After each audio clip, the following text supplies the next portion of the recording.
صاحب مجھے بچے کے کان میں اذان دینے کے وقت کھڑے ہونا ضروری ہے؟ جی ہاں، بچہ لٹایا جائے اور اس کی ٹانگیں قبلے کی طرف ہو، جس طرح آدمی نماز پڑھتا ہے، اور دائیں کان کے پاس کھڑے ہو کر کانوں میں انگلیاں ٹھونس کر اللہ اکبر اللہ اکبر پوری طرح اذان، چاروں ایک ایک سانس ہے.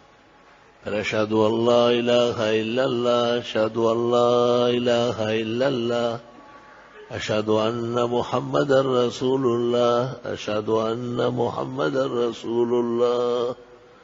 پھر حی علی الصلاۃ، حی علی الصلاۃ، حی علی الفلاح، حی علی الفلاح، الصلاۃ خیر من النوم، الصلاۃ خیر من النوم. اللہ اکبر اللہ اکبر لا الہ الا اللہ. پھر اس طرف ہو جائے بائیں کان کی طرف، اور یہی الفاظ لیکن شروع کے 4 تکبیر ایک سانس سے.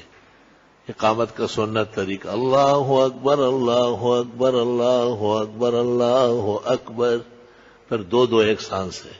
اشہد ان لا الہ الا اللہ، اشہد ان لا الہ الا اللہ، اشہد ان محمد رسول اللہ، اشہد ان محمد رسول اللہ.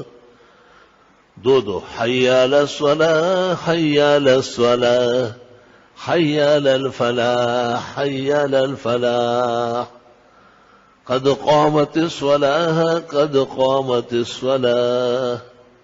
اللہ اکبر اللہ اکبر، یہاں وقفہ ہے. لا الہ الا اللہ.